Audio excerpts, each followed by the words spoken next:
اس کی تفصیل میں عرض کر دیتا ہوں۔ نمبر 4،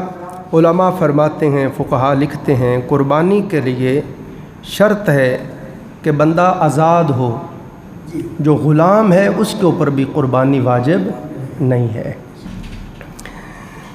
اسی طرح عزیزان محترم، جو نابالغ بچہ ہے، نابالغ بچے کی طرف سے باپ پر قربانی واجب نہیں ہے۔ جو ابھی خود نابالغ بچہ ہے اس کے اوپر ابھی اللہ تعالیٰ کی طرف سے احکام ہی شروع نہیں ہوئے، سمجھتے ہیں نا؟ 7 سال کی عمر ہو جائے تو آقا علیہ السلام نے فرمایا نماز پڑھنے کا حکم دو، 10 سال کا ہو جائے تو اگر نہ پڑھے تو سختی کر کے پڑھاؤ۔ تو نابالغ پر تو ابھی احکام ہی شروع نہیں ہوئے، تو اس لیے فرمایا باپ پر نابالغ بچے کی طرف سے قربانی کرنا واجب نہیں ہے، مگر اگر باپ کر دیتا ہے تو ہو جائے گی۔ باپ اگر نابالغ بچے کی طرف سے قربانی کر دے تو وہ ہو جائے گی۔ اسی طرح عزیزان محترم، قربانی کے لیے پھر فقہا بیان کرتے ہیں کہ جب آپ قربانی کریں تو ضروری ہے جس کی طرف سے آپ قربانی کر رہے ہیں اسے اطلاع دیں، اسے خبر دیں، اس کے علم میں ہو کہ میری طرف سے قربانی ہو رہی ہے، اس سے اجازت لیں، اس کو بتائیں۔ آپ نے قربانی کی ہے، بیوی کی طرف سے، بچوں کی طرف سے ان سے اجازت ہی نہیں لی، ان کو بتایا ہی نہیں، اطلاع ہی نہیں دی، تو ان کی طرف سے قربانی نہیں ہوگی۔ تو یہ بھی ضروری چیز فقہا نے بیان کی ہے، جس کی طرف سے قربانی کر رہے ہیں اس سے اجازت بھی لیں اور اس کو اطلاع بھی دیں۔ اسی طرح عزیزان محترم، پھر قربانی کے لیے میں نے عرض کیا کہ صاحب مال، صاحب نصاب ہونا ضروری ہے۔ تو نصاب جو قربانی کے لیے اور صدقہ فطر کے لیے نصاب فقہا نے مقرر فرمایا ہے وہ ہے 52.5 تولے چاندی، یہ تقریباً 50,000 روپے کی بنتی ہے۔ فقہا فرماتے ہیں کہ حاجت اصلیہ، جو اس کی حاجت اصلیہ ہیں، مثلاً سردی گرمی کے کپڑے ہیں، سردی گرمی کے بستر ہیں، برتن ہیں کھانے پینے والے، اور سفر کے لیے جو اس نے سواری رکھی ہے جتنی مرضی اچھی کیوں نہ ہو، مکان ہے، اگر علم کے ساتھ متعلق ہے تو اس کی کتابیں ہیں، اگر کاریگر ہے تو اس کے اوزار ہیں، بجلی کا کام کرتا ہے، لکڑی کا کام کرتا ہے، لوہے کا کام کرتا ہے، تو جو اوزار استعمال کرتے ہیں، یہ ساری چیزوں پر، یہ ساری چیزیں حاجت اصلیہ میں شمار ہوتی ہیں۔ جس مکان میں آپ رہتے ہیں وہ بھی حاجت اصلیہ میں ہے، بھلے جتنا مرضی مہنگا ہو۔ تو حاجت اصلیہ کے بعد اپنی تمام ضروریات کو پورا کرنے کے بعد مہینے کے تمام جو آپ کی ضرورتیں ہیں ان کو پورا کر لیں، اور پھر اس کے بعد آپ کے اوپر قرض بھی نہ ہو۔ توجہ کے ساتھ سمجھیں، ساری حاجت اصلیہ بھی نکال دیں اور اپنی مہینے کی تمام ضرورتیں بھی پوری کر لیں، جہاں جہاں خرچ کرنا تھا کر لیا یا اس کے نکال دیے پیسے، اور اس کے بعد آپ کے اوپر قرض بھی نہیں ہے، اور پھر آپ کے پاس تقریباً 50,000 روپے ہیں، تو اب آپ کے اوپر قربانی کرنا واجب ہو گیا ہے۔ زکوٰۃ کے لیے سال پورا اتنے مال کے اوپر گزرنا فرض ہوتا ہے، ضروری ہے کہ پورا سال اتنے مال پر گزرے، مگر قربانی اور صدقہ فطر کے لیے سال گزرنا ضروری نہیں ہے۔ رات کو آپ کے پاس اتنے پیسے آ گئے ہیں، یا قربانی کے 3 دنوں میں پہلے دن، دوسرے دن، تیسرے دن آپ کے پاس اتنے پیسے آ گئے ہیں، تو آپ پر قربانی واجب ہو جائے گی۔ اسی طرح عزیزان محترم، جو تجارت کا مال ہوتا ہے، تجارت کا مال، دکان آپ کا کاروبار ہے، کپڑے کا کام کرتے ہیں، کوئی بھی کام آپ کرتے ہیں، تجارت کا مال آپ کا ہے، تو اس کو بھی دیکھا جائے گا۔ اگر آپ کے پاس تجارت کا اتنا مال ہے کہ جس سے آپ نصاب کو پہنچتے ہیں تو قربانی واجب ہے۔ پھر فقہا فرماتے ہیں کہ کسی بندے کے پاس اپنی ضرورت کے علاوہ، ایک تو مکان میں وہ رہتا ہے اور ایک اس نے اپنی رہائش کے لیے اور پلاٹ خرید رکھا ہے، یا دکان کرائے پہ دی ہوئی ہے، یا گاڑی اس کے پاس فالتو ہے، یا فریج فالتو ہے، تو اس طرح کی کوئی چیز اس کے پاس فالتو ہے تو کہتے ہیں پھر بھی اس کے اوپر قربانی واجب ہے۔ ایک آدمی صاحب مال ہے، لاکھوں پتی ہے، مگر ایسا اتفاق آ گیا کہ اس کے پاس اس وقت قربانی کے وقت پیسے کوئی نہیں ہے، مارکیٹ سے پیسے لینے ہیں، دوسرے لوگوں سے پیسے لینے ہیں، یا ایسی صورتحال ہو گئی ہے بینک سے لینے تھے، بینک بند ہے، تو فقہا فرماتے ہیں کہ وہ قرض لے کے، ادھار لے کے قربانی کریں، ادھار لے کے قربانی کریں، سمجھے، چونکہ وہ صاحب مال ہے اور وہ قرض اتار سکتا ہے۔ اسی طرح عزیزان محترم پھر فقہا یہ بیان کرتے ہیں کہ جو بندہ صاحب نصاب ہے، ہمارے یہاں پہ معمول ہے، ہم دیکھتے ہیں، آپ سب اس بات کی تائید کریں گے کہ لوگ قربانی کرتے ہیں، بندہ کہتا ہے کہ جی پچھلے سال میں نے اپنی طرف سے قربانی کی تھی، اس سال میں اپنی بیوی کی طرف سے کر رہا ہوں، بات سمجھ رہے ہیں، یا کہتے ہیں کہ میں نے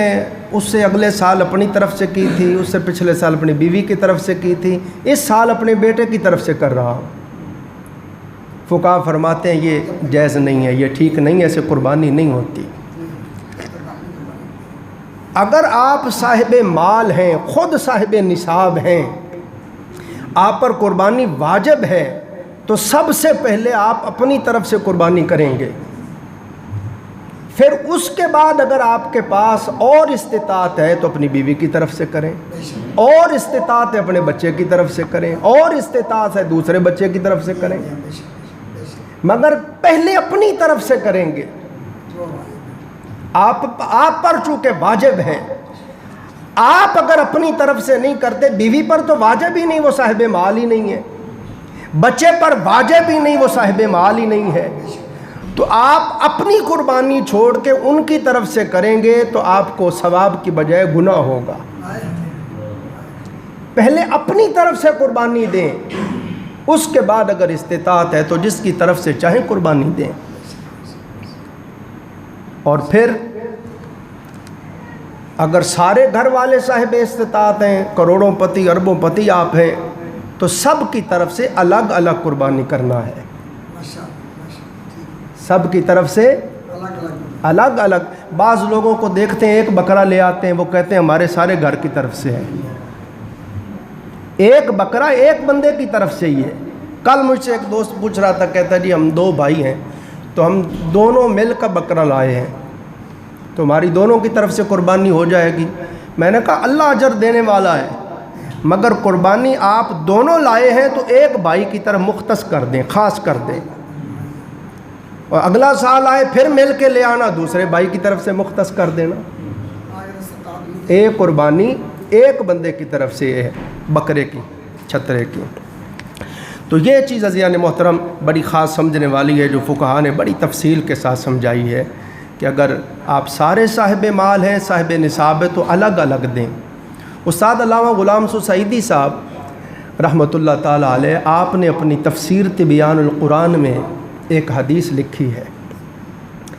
فرماتے ہیں حضرت ابو ایوب انصاری رضی اللہ تعالیٰ عنہ فرماتے ہیں کہ آقا علیہ السلام کے زمانہ اقدس میں لوگ جب قربانی کرتے تھے، بڑی خاص بات ہے توجہ کرنا،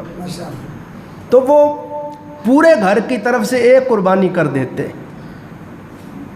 مگر اب لوگوں نے قربانی کو تفاخر کا ذریعہ بنا لیا ہے، بڑائی کا، اپنی مالداری ظاہر کرنے کا ذریعہ بنا لیا ہے۔ بتاتے ہیں بڑے بڑے جانور لا کے اور کئی جانور لا کے لوگوں پہ روب ڈالتے ہیں، دیکھیں جی ہمارا جانور دیکھیں، ہم اتنے لائے ہیں، لوگوں کو پتہ چلے بڑے صاحب مال ہیں گے، اور دل کے اندر ریاکاری کا اور دکھلاوے کا دل میں یہ نیت ہوتی ہے۔ تو آپ نے فرمایا یہاں پہ استاد علامہ غلام سو، یہ خاص بات کہہ رہا ہوں، علامہ غلام سعیدی صاحب رحمۃ اللہ علیہ، ان کے حوالے سے کہہ رہا ہوں، وہ اس وقت کے عظیم، اس صدی کے مفسر اور محدث اور شارح حدیث اور فقیہ اور مجتہد ہیں، ان کی سند سے ان کے حوالے سے کہہ رہا ہوں۔ آپ فرماتے ہیں اس حدیث سے پتہ چلا کہ گھر والے سارے غریب ہیں، سب میں سے کوئی بھی صاحب مال صاحب نصاب نہیں ہے، مگر وہ سارے باپ بھی اور اس کے بیٹے بھی سارے مل کے ایک بکری لے آتے ہیں، ہاں جی،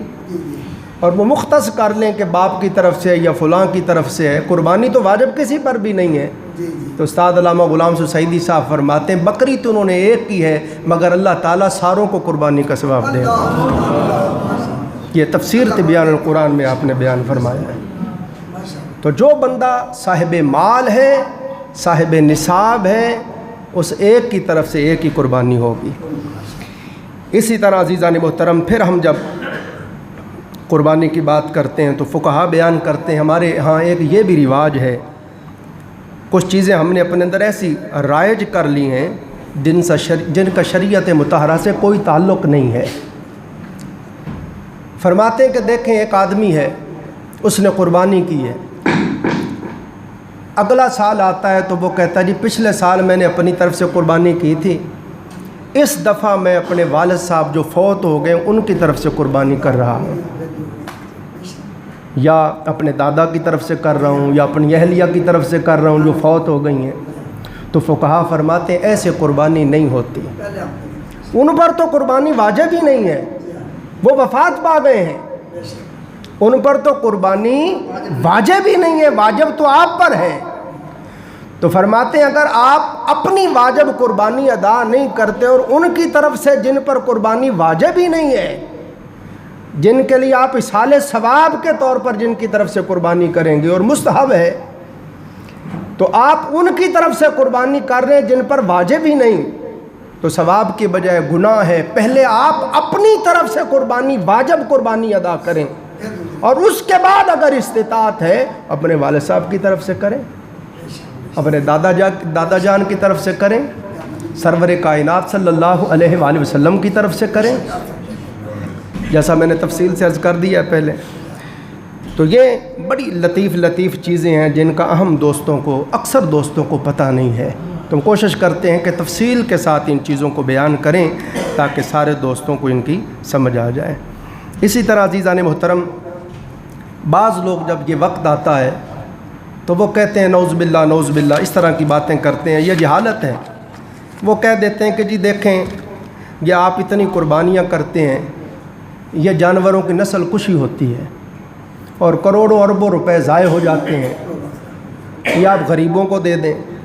تو فقہا فرماتے ہیں آقا علیہ الصلوۃ والسلام فرما رہے ہیں، سرور کائنات صلی اللہ علیہ وسلم فرما رہے ہیں کہ جس بندے کے پاس قربانی کرنے کی طاقت ہو اور پھر وہ قربانی نہ کرے وہ ہماری عیدگاہ کے قریب بھی نہ آئے۔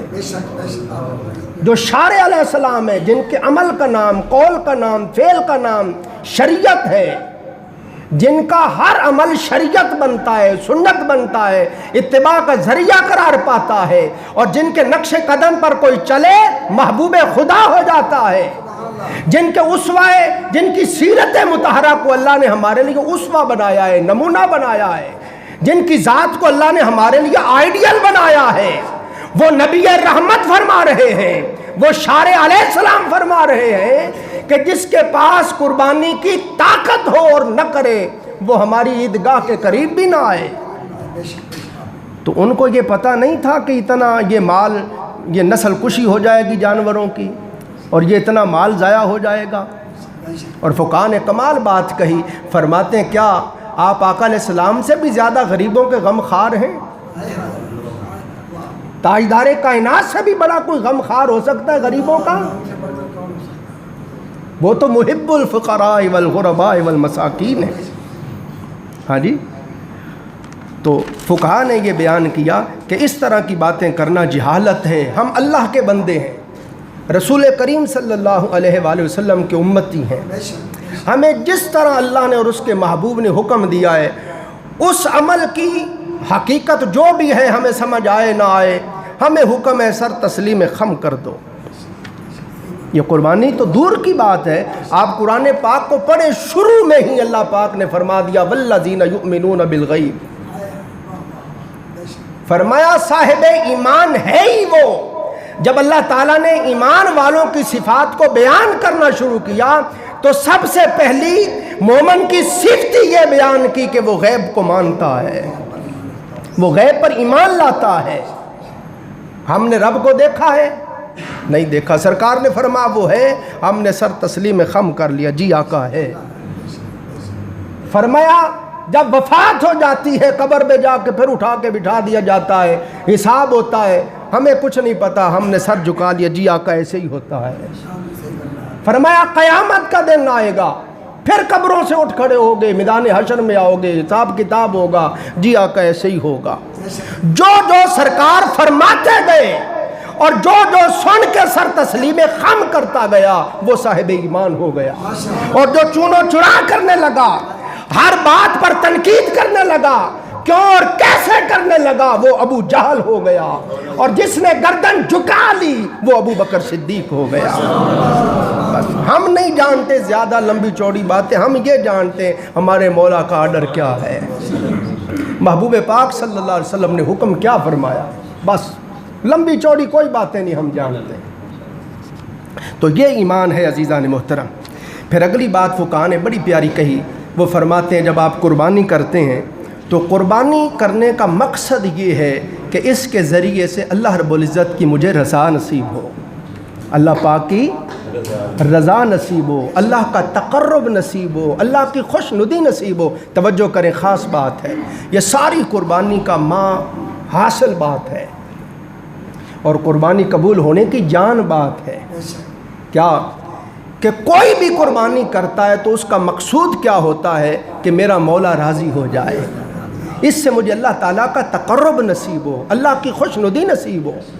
تو فرماتے ہیں اے قربانی کر کے اللہ کی رضا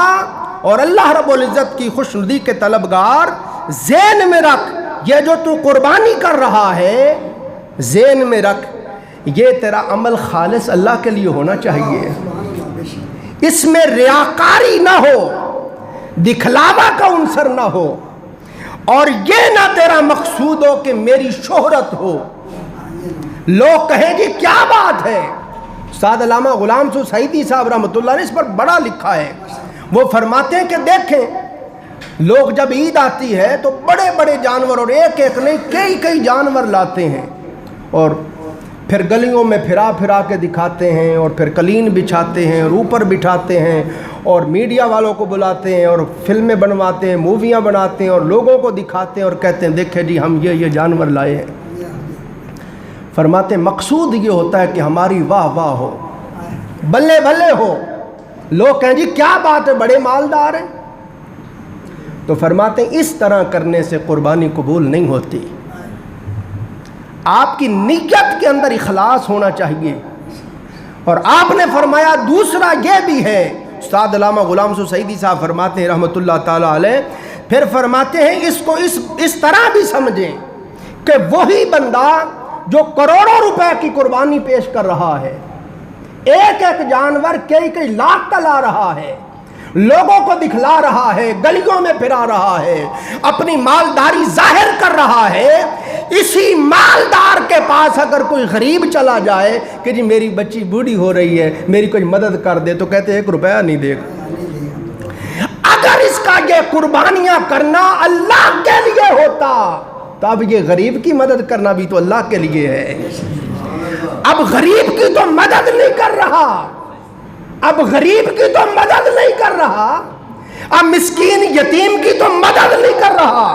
محتاج کی تو حاجت پوری نہیں کر رہا, اور ادھر اتنی قربانیاں دے رہا ہے. تو پتہ چلا اس کا یہ قربانیاں دینا اللہ کے لیے تھا ہی نہیں. اگر اللہ کے لیے ہوتا تو یہاں خرچ کرنا بھی تو اللہ کے لیے ہی ہے نا. جس طرح وہاں بڑھ چڑھ کے دے رہا تھا ویسے یہاں بھی بڑھ چڑھ کے دیتا, تو پھر یہ بات ثابت کرتی کہ واقعی یہ اللہ والا ہے اور اللہ کے لیے دیتا ہے اور اللہ کے لیے کر رہا ہے.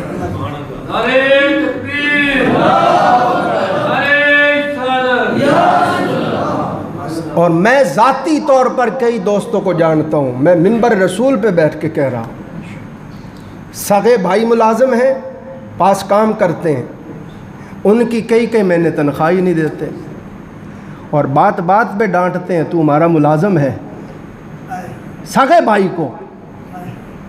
اور ان کے جو جائز پیسے بنتے ہیں تنخواہ کے وہ بھی نہیں دیتے، اور بات بات پہ تکلیف دیتے ہیں، اور جب پوچھو برے برے حالات ہیں جی یہ جی میں خود اپنا مشاہدہ کہہ رہا ہوں، اب عید آئی ہے، میں نے دیکھا ہے 2.5 لاکھ کے اونٹ لائے ہیں، سگا بھائی ہے، اس کی بچیاں بیٹھی بوڑھی ہو رہی ہیں، اس کو نہیں دیتا، اور 2.5 لاکھ کا اونٹ لے کے آیا ہے، تو بتاؤ یہ اللہ والا ہے؟ یہ اللہ کے لیے کر رہا ہے؟ تو یہ بات سمجھائی ہے فقہاء نے، فرمایا کہ اگر تیرے عمل کے اندر ریاکاری ہے، دکھلاوا ہے، اخلاص نہیں ہے، شہرت کے لیے کر رہا ہے، واہ واہ کے لیے کر رہا ہے، اور اس لیے کر رہا ہے کہ میری سخاوت کی دھوم مچے، تو فرمایا ذہن میں رکھ، اعلیٰ سے اعلیٰ بھی جانور لے آئے تیرے منہ پہ مار دیا جائے گا، اللہ کے دربار میں قبول نہیں ہے۔ اور دوسری طرف فرماتے ہیں اگر اخلاص ہے، نیت کے اندر اخلاص ہے، خالص اللہ کے لیے ہے، خالص اللہ کی رضا اور خوش ندی کے لیے ہے، تو فرماتے ہیں کم قیمت جانور بھی ہو تو پھر بھی وہ دربار میں قبول ہے۔ کیوں؟ اس لیے کہ رب کائنات نے خود فرمایا لن ینال اللہ لحومها ولا دماؤها، فرمایا لوگوں یہ جو تم قربانیاں کرتے ہو، ان قربانیوں کا خون اور گوشت میرے دربار میں نہیں پہنچتا، بلکہ ولا کی ینالہ التقوی، میرے دربار میں تو تمہارا اخلاص پہنچتا ہے، میرے حضور میں تو تمہارا خلوص پہنچتا ہے، اخلاص للہیت پہنچتی ہے۔ اور جس کے عمل کے اندر اخلاص ہے، جو جانور خالصاً اللہ کے لیے لایا ہے، اللہ کے لیے پالا ہے، اللہ کے لیے ذبح کر رہا ہے، اللہ کا نام لے کے ذبح کر رہا ہے، فرمایا اے میرے خالص مخلص بندے، تیرا معاملہ یہ ہے کہ جب تو بسم اللہ اللہ اکبر کہہ کے ذبح کرے گا، مجھے میری عزت کی قسم ہے تیرے جانور کا خون زمین پہ بھی بعد میں گرے گا، میرے دربار میں قبول پہلے ہو جائے گا، میرے دربار میں قبول پہلے ہو جائے گا۔ اب دوستو کافی چیزیں عرض کرنی تھیں، اب وقت ختم ہو گیا ہے۔ قربانی والے دن ایک بڑی پیاری بات میں نے پڑھی، قربانی والے دن حضور علیہ الصلوۃ والسلام سے صحابہ اکرام نے عرض کیا، آقا حبیبی یا رسول اللہ، لجپال آقا، ایک آدمی ہے وہ غریب ہے، اس کے پاس قربانی کرنے کی استطاعت نہیں ہے، تو غریب امیر ہونا تو اللہ تعالیٰ کی طرف سے ہے۔ آقا علیہ السلام نے صحابی کا یہ بات سنی تو حضور علیہ السلام نے فرمایا اے میرے غریب صحابی کون رنجیدہ ہوتا ہے؟ فرمایا جس کے پاس قربانی کرنے کی استطاعت نہیں ہے، میں اسے کہتا ہوں عید والے دن صرف 2 رکعت نماز نفل پڑھے، 2 رکعت نماز نفل پڑھے، ہر رکعت میں سورۃ الفاتحہ کے بعد سورۃ الکوثر، انا اعطیناک الکوثر فصلی لربک وانحر ان شانئک هو الابتر، 3 بار یہ سورت پڑھ لے۔ فرمایا عید والے دن 2 نفل پڑھے، اور دونوں نفلوں میں فاتحہ کے بعد 3 بار سورۃ کوثر پڑھ دے۔ آقا علیہ السلام نے فرمایا اللہ اس کو اونٹ ذبح کرنے کی قربانی کا ثواب عطا فرمائے۔ پھر عزیزان محترم آقا علیہ السلام نے فرمایا ہے عید والے دن جو بندہ 300 بار سبحان اللہ و بحمدہ پڑھے، سبحان اللہ اللہ پاک ہے، و بحمدہ اور سب تعریف اسی کے لیے ہے، 300 بار سبحان اللہ و بحمدہ پڑھے، اور پڑھ کر آقا علیہ السلام نے فرمایا تمام فوت شدگان کی روحوں کو بخش دے، جو صاحبان ایمان آدم علیہ السلام سے لے کے اس وقت تک جتنے وفات پا گئے صاحبان ایمان، سب کی روحوں کو اس کا ثواب بخش دے۔ آقا علیہ السلام نے فرمایا اس کی برکت سے اللہ پاک تمام قبروں والوں کی قبروں کو نور سے بھر دے گا، اور فرمایا جس نے عید والے دن خود 300 بار سبحان اللہ و بحمدہ پڑھا ہے اس کے پڑھنے سے فوت شدہ کی قبروں کو تو نور سے بھرے گا ہی، میں جب یہ وفات پائے گا اس کی قبر کو بھی اللہ نور سے منور فرما دے گا۔ اب دوستو وقت ختم ہو گیا ہے، یہ صرف بڑی خاص بات ہے۔ حضور علیہ السلام نے جو جانور ہم ذبح کرتے ہیں اس میں سے سرکار پاک نے فرمایا ہے کہ جو جانور تم ذبح کرتے ہو اس کی 7 چیزیں کھانا حرام ہے۔ یہ خاص بات ہے، یہ بتانا ضروری تھی، بس یہ حدیث پڑھ کے ختم کر رہا ہوں۔ امام عبدالرزاق اس حدیث کے راوی ہیں۔ آقا علیہ السلام نے فرمایا بکری کی 7 چیزوں کو کھانا مکروہ تحریمی ہے۔ نمبر 1 خون، انما حرم علیکم المیتۃ، ذبح کا خون، جب ہم ذبح کرتے ہیں تو جو خون بہتا ہے وہ حرام ہے۔ اسی طرح گوشت کو دھو کے کھائیں تو اس کے ساتھ جو خون لگا ہوا ہے اسی طرح نہ پکائیں، کیوں کہ وہ حرام ہے۔ یہ تو مفسرین نے فرمایا یہ تو مطلق اللہ پاک کا یہ نص قطعی ہے، قرآن پاک نے فرما دیا انما حرم علیکم المیتۃ۔ اسی طرح نمبر 2 آقا علیہ السلام نے فرمایا فرج، پیشاب والی جگہ، نر اور مادہ دونوں کی پیشاب والی جگہ یہ حرام ہے، خون حرام ہے، سمجھ آ رہی سارے دوستوں کو؟ اور نمبر 2 فرج، پیشاب والی جگہ۔ نمبر 3 خصیتین، جن کو کپورے بولتے ہیں، لوگ کھاتے ہیں، یہ مکروہ تحریمی ہیں، یہ حرام ہے، اس پر کسی عالم کا کوئی بھی اختلاف نہیں ہے، یہ ذہن نشین بات کر لیں۔ اسی طرح نمبر 4 غدود، نمبر 5 مثانہ جس میں پیشاب ہوتا ہے، نمبر 6 پتا، ہاں جی، یہ آقا علیہ السلام، اور ذکر جو نر جانور ہوتا ہے اس کی پیشاب کی جگہ، اس کو ذکر بولتے ہیں۔ تو یہ چیزیں، اور 7ویں نمبر پہ آقا علیہ السلام نے پتا، یہ ساری چیزیں آقا علیہ السلام نے، یہ 7 چیزیں میں نے گنوائی، یہ حرام ہے۔ اور اس کے بعد آقا علیہ السلام کی سنت مبارکہ کا ذکر کیا۔ حضور علیہ السلام کو بکری کی آگے والی دستی بہت محبوب تھی۔ ایک جگہ حضور علیہ السلام دعوت پہ تشریف لے گئے تو فرمایا یار دستی نکال کے دو، اس نے دستی نکال کے دی، سرکار نے وہ تناول فرمائی، فرمایا ایک اور دو، اس نے وہ بھی نکال کے دی، سرکار نے فرمایا ایک اور بھی دو، اس نے عرض کی آقا 2 ہی تو دستی ہوتی ہیں، فرمایا ناداں تو جانتا نہیں حبیب خدا مانگ رہے ہیں، خدا کی قسم جب تک میں مانگتا رہتا تو ہاتھ ڈالتا رہتا، دستیاں آتی رہتی۔ یا آقا علیہ السلام نے فرمایا۔ وقت ختم ہو گیا، اللہ تعالی ہم سب کو عمل کرنے کی توفیق عطا فرمائے۔ وآخر دعوانا